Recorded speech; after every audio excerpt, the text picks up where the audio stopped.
Okay, so before I begin with my TED Talk, I want to tell you guys something.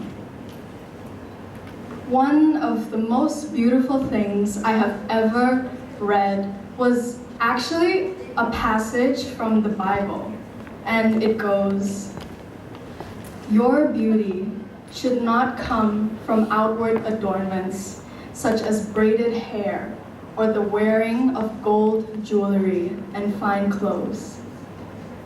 It should come from your inner self, the unfading beauty of a gentle, quiet spirit that is of great worth in God's sight." The title of my speech is Give You. Give you. What does it mean to give you? And if I can be a little bit honest with you guys, I think at first it might sound a bit corny or just like a more dressed up and fancy way to say be yourself or do your best. So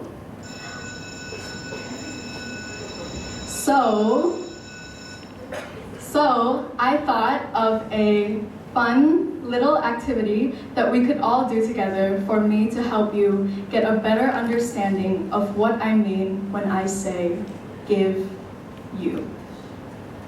So this activity is an imaginative activity where all you have to do is use your imagination. And what I want for you to do with this activity is I want for you to set a scene in your mind. Are you ready? Okay, let's start.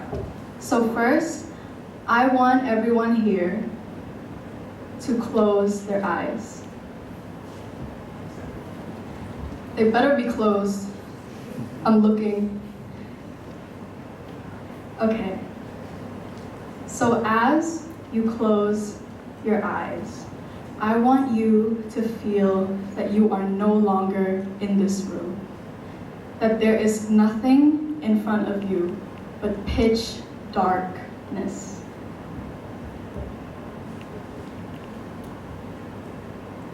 Now, take a deep breath.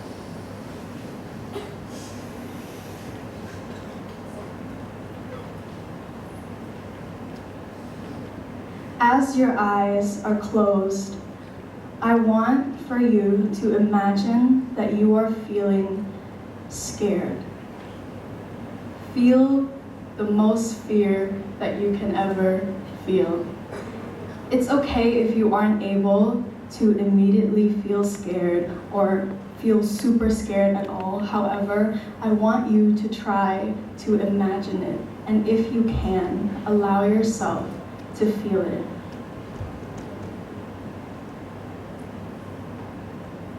I want you to hold on to that feeling and think, what is it that is making me scared?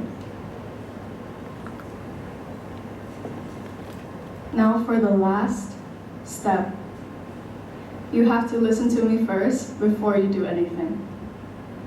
Without opening your eyes, meaning that your eyes stay closed, I want for you to imagine in your head that your eyes suddenly open, and the thing that made you really scared that I let you think about earlier is right there in front of you, or it is happening right now.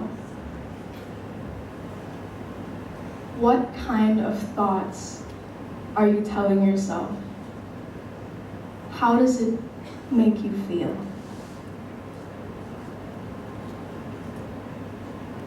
Now, before opening your eyes again, I want you to come back into the room with me. Feel the seat that you are sitting on and the people around you, and that I am standing here right in front of you.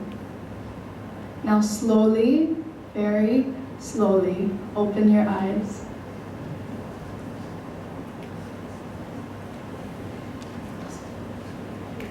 Take another deep breath to settle down. Very nice.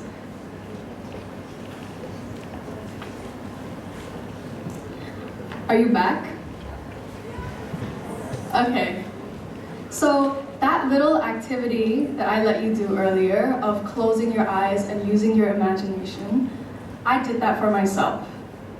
And you know what I saw when I opened my eyes when I did that activity?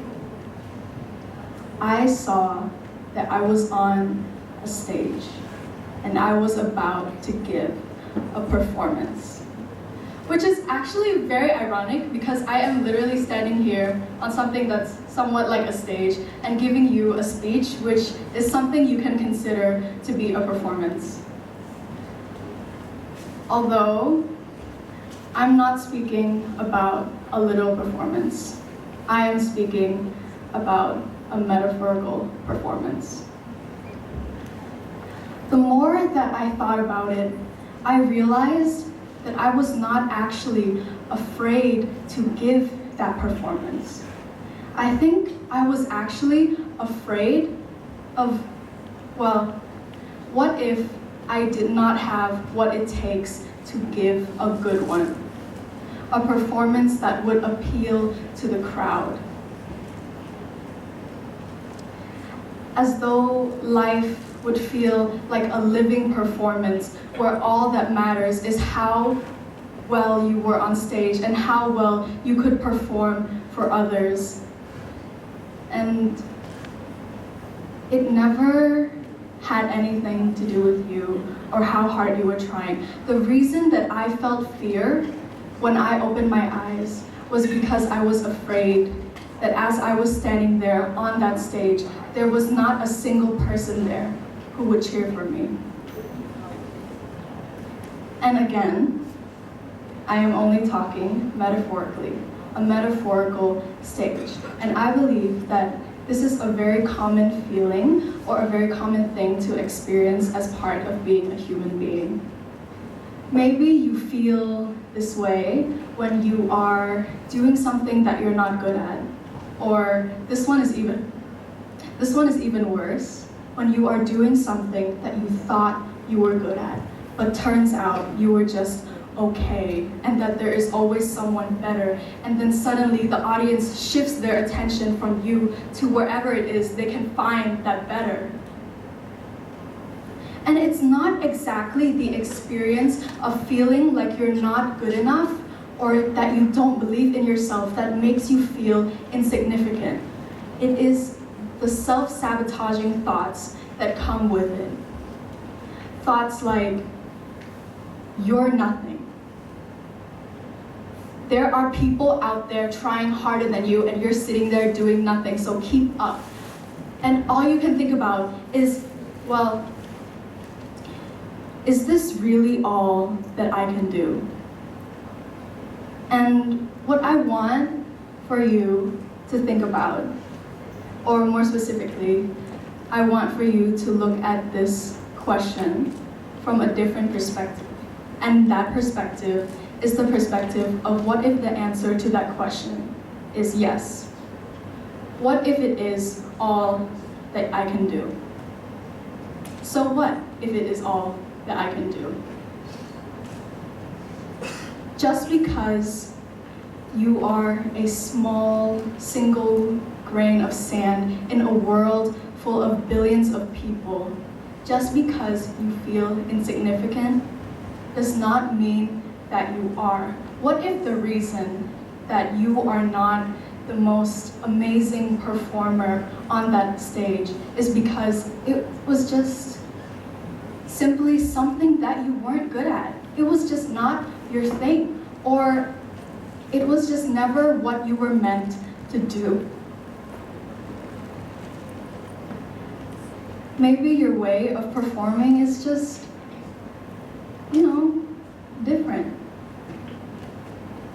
You may feel like you don't have what it takes or you're not good enough because you can't be the ideal, but what if there's somewhere else? What if there's another stage somewhere else where you could give your performance with a completely different audience that would absolutely adore you?